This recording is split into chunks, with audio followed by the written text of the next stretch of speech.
Hey, I'd like to welcome you to another episode of Mission Matters. My name is Adam Torres, and if you'd like to apply to be a guest on the show, just head on over to missionmatters.com and click on Be Our Guest to apply. All right, so today I have Mark Warren on the line, and he is co-founder of Two Bears Wine. Mark, welcome to the show. How are we doing today? So excited to be here. All right, Mark. So, as for our longtime listeners, they know that my favorite episodes are when I get to announce that we have a new member of our community and also a new book author on the line. So, first off, I just want to say welcome to the book project, and we're happy to have you part of our community. Oh, thank you very much. And I'm very excited because this is my first run at actually being part of a book. So thank you for having me. Yeah, this is going to be fun. And you have quite a story to tell. We'll talk about how you got started in hospitality business, specifically in wine, and a little bit of your journey and where you're at now with Two Bears Wine. But before we do all that, we'll get started and start this episode the way that we start them all, with our Mission Matters Minute. So, Mark, we at Mission Matters, we amplify stories for entrepreneurs, executives, and experts. That's our mission. Mark, what mission matters to you? Really, it's being able to bring, my journey as an entrepreneur to life for others, because every journey is different. I have friends that are serial entrepreneurs, and they can tell you dozens of companies, each time it's done different. So, the learnings that I've been able to bring forth with my business partner, being able to share that, I think is just powerful, because, not too many places in the world where you can do what you can do in the United States and be an entrepreneur. So it's very exciting. Yeah, I agree with you on that one. Big fan of entrepreneurs in the US, which is why I interview them all the time. So let's just to get us kicked off here. First off, how did you get started in hospitality, and specifically, how did you get interested in wine? I grew up in a family that made homemade wine. I've always been interested in wine. And, to me, wine has always been one of those things that you can share with anybody. I mean, it's been part of love, war, peace. You can't always get somebody to sit down and have a glass of tequila with you. So, it's always been kind of a passionate thing. And I feel like, what you can bring together in stories with wine.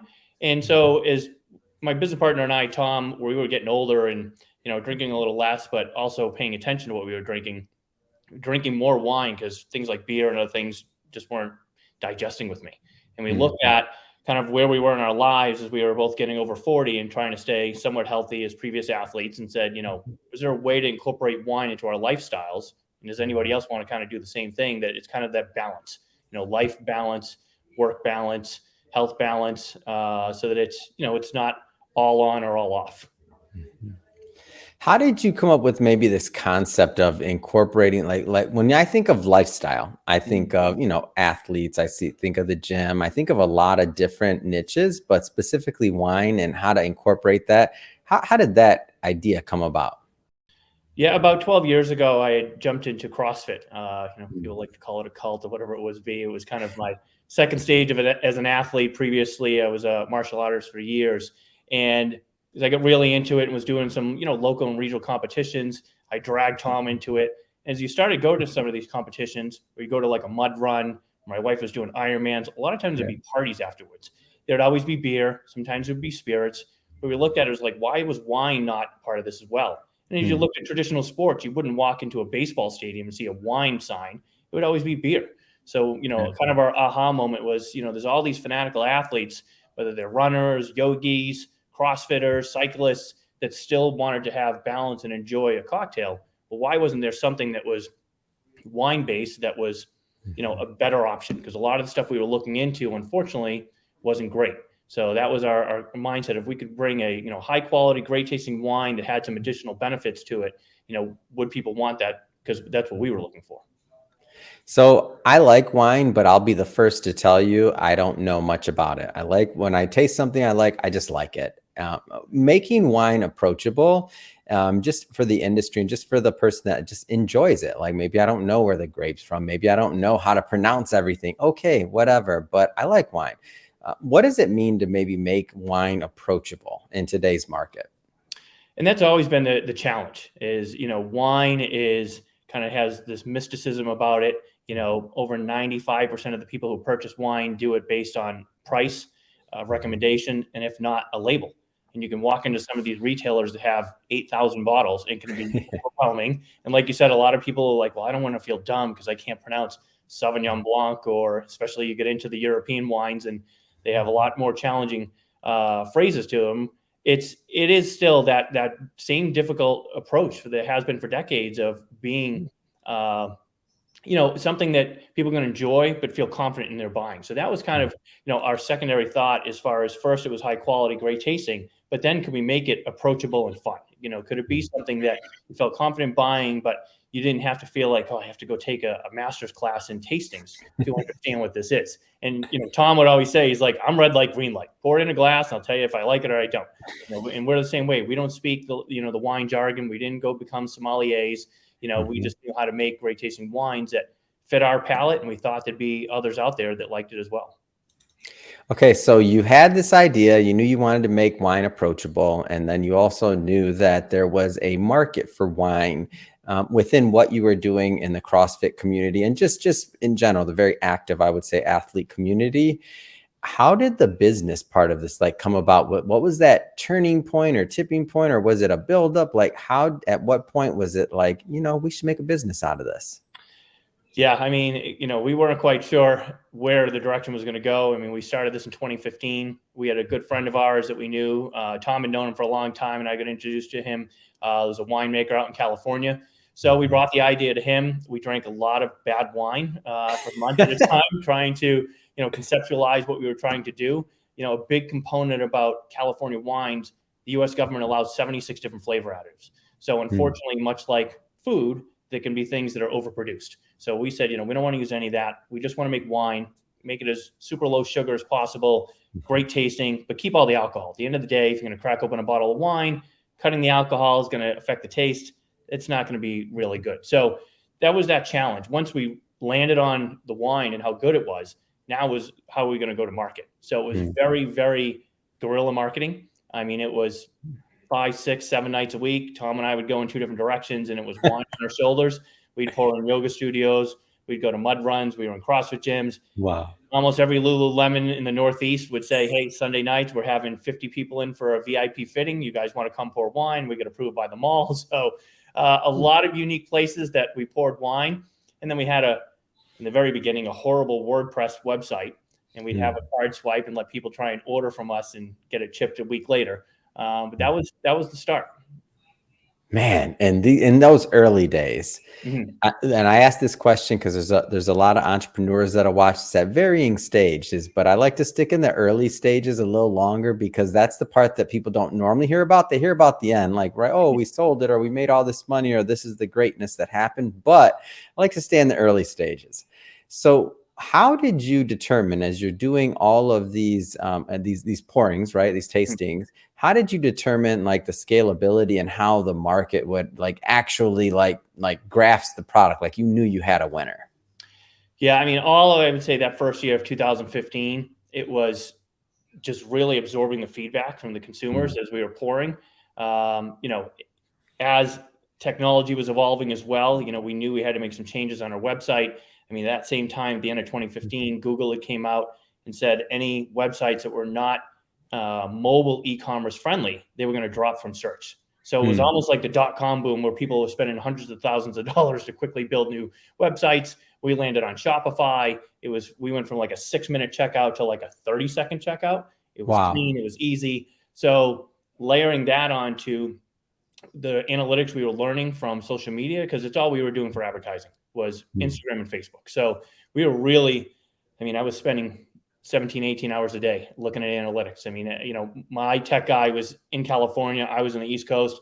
He'd be up, his time was only 10 o'clock. I'd be up to 1 o'clock in the morning and adjusting audiences. And this was, again, pre changes that Apple forced Facebook to make, where you could really track people. So we were able to look at audiences very fast and make adjustments to it. So those learnings, as they started really, when you're small, when you go 5X, 10X, 15X, it's only at this much level. But when you can see those multiplications, you're like, all right, we're on track. So probably by the end of 2015, we saw there was really good traction there. So that's when we started investing in the change in the technology, rebuilt the website, gave it a little fresher look on the label, and things just really started taking off from there. I think it's a great story, and just one of those that, there's different routes to build businesses. Not saying that one path is any better than another, but I will say that for me, the individuals that kind of get their hands dirty, that they're out there, they're listening to the customer. Like you hear stories about, founder of Starbucks, right? Going out there at one point and going into the coffee shops and hearing like feedback from the customers, and you're thinking, wow, this was after the company was already big, and you're thinking like, wow, if he can do it, like what does that tell all of us other business owners that are maybe at the helm of companies that aren't as big as Starbucks, right? I would say, one of the things we learned is, Tom is an avid reader. I can't tell you the thousands of books he's probably read. He forces me to do better. But following the customer service that was done by Zappos, and they said that that's what made that company so valuable, was that everybody in that company, or you take a brand like the Ritz, where everybody has the ability to fix something on the spot. It's not, I have a problem here, let me go find my manager. They're empowered right away to take care of the customer and make things right. And Zappos had the best customer service ever. So you mentioned Starbucks doing that and going in. Well, even till the day of the sale, I did all the customer service. So all the phone calls, all the emails, even texts when people found my cell phone came through me. So that was, and Tom would laugh at me. He was like, when are you going to give this up? I'm like, when can you find somebody we trust to give it up? So that connection we had to our customers was valuable, because, they knew there was a live person. If there were issues, we took our learnings from running a services company in tech into our customer service here. We would say, and we would do these national rollouts, there were always going to be mistakes. We're all human, or machines break. It's a matter of, do you have a bump in the road or catastrophe?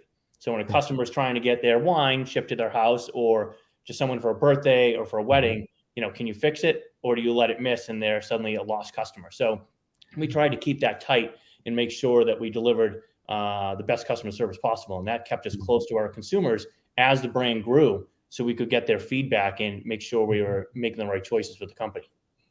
And so now you're on, and as you mentioned, so that first wine brand is now you've exited, and now you're on to the next. So Two Bears Wine, I do want to spend some time on this. First, where'd the name come from? Some of that I can't give up yet, but the premise behind why is kind of, we each have two bears in all of us. I knew you were going to hold out on me, by the way, some but of it's it, okay. I'm going to, on the behalf of my audience, I'm going to pry a little. Well, look how you dress today. You're in your suit, you're professional, you're ready to go. And as we were talking to Jai, you're like, God, Jai looks comfortable and he looks ready to go surfing. Well, that's kind of the two bears of us. So you, Jai, after work. So, we look at it as, wine has always been too stuffy. And that approachability, or, you want to call it sophistication, still scares people. So can we bring fun and our own fun personality that comes out after 5 o'clock or whatever it is into the wine category? So that's more of the approach this time, is staying on top of creating fantastic wines that deliver on taste and over deliver on quality, but then bringing, never mind the approachability, fun. Like you look at beer companies and spirits companies and now seltzer companies, and then everything they do is about fun and the lifestyle. You don't see that correlation with wine. Wine has kind of been drifting behind the entire, alcohol category for decades. And as the wine drinker is becoming younger, it used to be the number one wine consumer was boomers. Well, they've kind of aged out. Now it's the Gen Z and millennials. Well, they have a much different approach to life than how things were being advertised or driven for sales for the last couple of decades. So that's really our pivot point, is bringing, fun and lifestyle and excitement into a category for the up and coming new drinkers. So I know I think about this sometimes, and I fantasize about this. I'm thinking, so, okay, I have a media company, we built from the ground up, myself and the other co-founder, Shirag. And I think about, wow, if I could do it over again, or if I could start over again, what would I do? And I kind of play around with that scenario pretty often. And I'm like, oh, I wouldn't have done this, or, oh, I would have done this. So a little hindsight there. Now that you're, launching your second or another wine brand, are there any lessons that you learned from the first time around where you're like, oh, I think I'll do that one differently this time? Yeah, a few. Structure is, I'd say, one of the most important things. It's hard when you're, building businesses and you have rapid growth. I mean, we hit a point where we were a complete hockey stick. And at one point we were the fastest growing wine brand in the United States for 3 years running. We did it bootstrapped. I mean, Tom and I didn't take a salary for 3.5 years. We raised some friends and family money and stuff like that. But when it came time to outpacing growth, or I would say outpacing accounts receivable, and we had to raise real money, that's when, having, a mentor and some guidance. And, obviously we learned some lessons along that way, because that's when things can hurt, do you give up control? Who's, on your board, and are you aligned? I mean, it's, partnerships are like a marriage. And if you bring in financial partners that don't have the same line of sight of you, that, hey, we want to hold on for X amount of years, and they're like, no, we want out in 18 months, it can be dangerous and it can affect the business. So I would say that's probably the number one learning, is just, making sure that if we're going to take on a partner, that we have the same line of sight. So even if that meant taking a half a step back and allowing growth to slow down a little, so we didn't just jump right in, I would say number one. Number two, inside the alcohol industry, if people don't know that are watching, alcohol is sold through a 3-tier system. So there's a lot of structure inside the alcohol world. Even though our customers are people like Whole Foods, Publix, Kroger, you don't directly sell to them. So by state laws or federal laws, we sell to a state distributor. Many states have, again, layered in another piece to that called the franchise law, which was set in place way back in the day by Henry Ford. You can't call up Ford and buy a vehicle straight from them. You have to buy it from the dealer. So they become your middleman. And if they're not doing their job, in certain states, you can't even fire them. So we were building Fitvine. We were growing so fast, we were just taking whatever distributor we could. Some were just small mom and pop shops that, we thanked them for it because they helped us out and got the brand going. But as we get to a certain level, then you'd call up a Kroger and they'd say, well, give us your distribution. You're like, oh, we don't work with 20 of these guys. So then it was the challenge of, reducing the number of distributors and finding the blue chip teams that could handle, all the major players.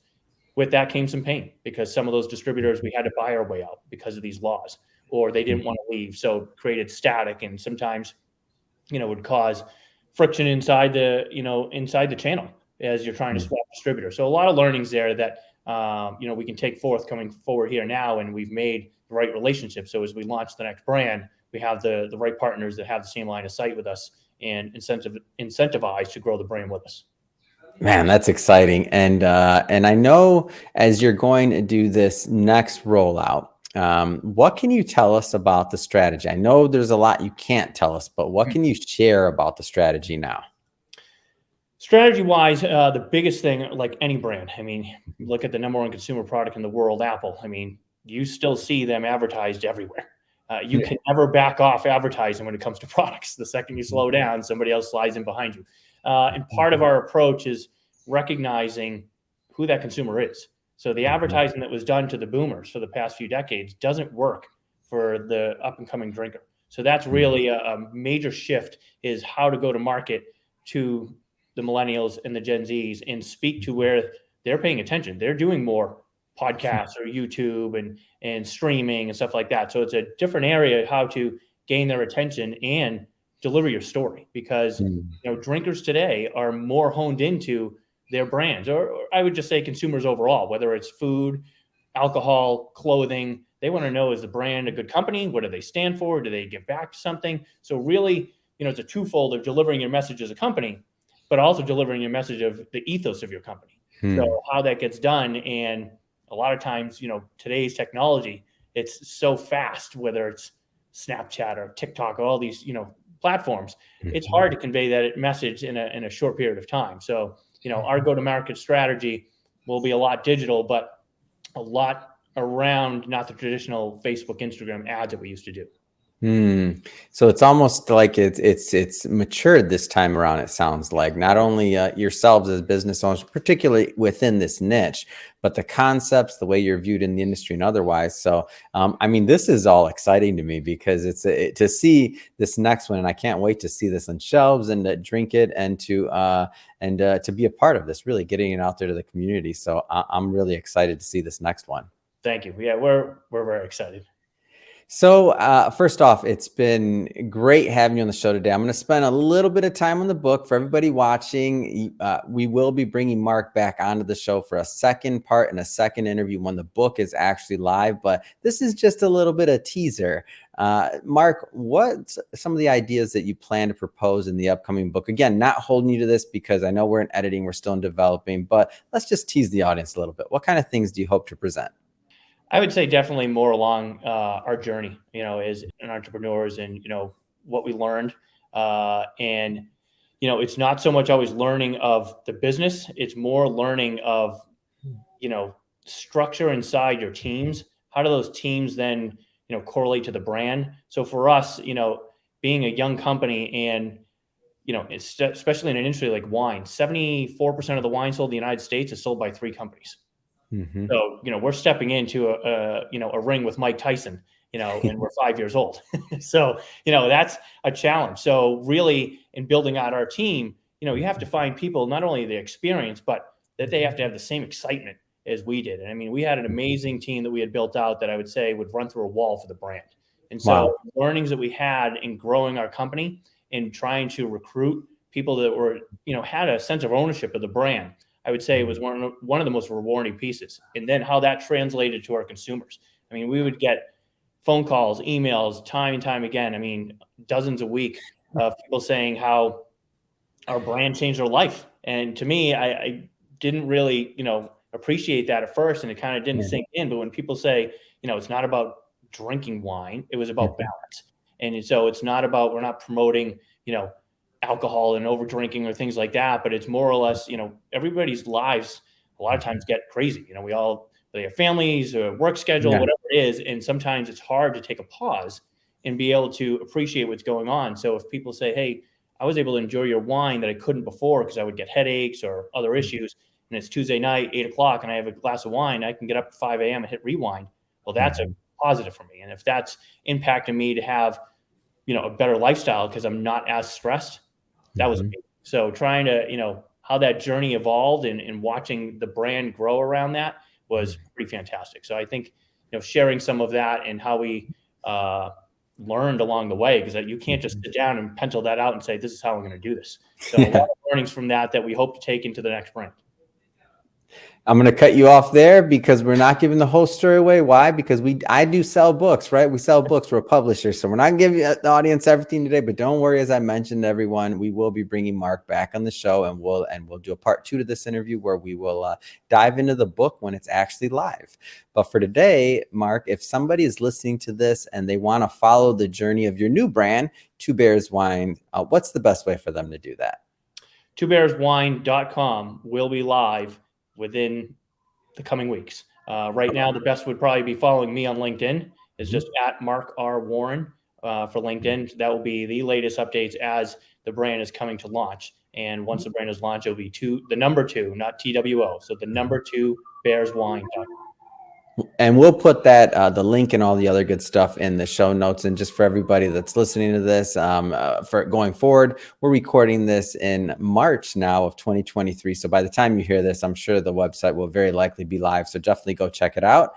And speaking of the audience, if this is your first time with Mission Matters or listening to an episode or engaging with the platform, we're all about bringing on business owners, entrepreneurs, and executives and having them share their mission, the reason behind their mission, really what gets them fired up, what gets them motivated to go out into the marketplace and to do something. If that's the type of content that sounds interesting or fun or exciting to you, hit that subscribe button because we have many more mission-based individuals coming up for you, and we don't want you to miss a thing. And Mark, really, it's been a pleasure. Until the next time we get to work together, thanks again for coming on the show. Thank you for having me. It was a pleasure.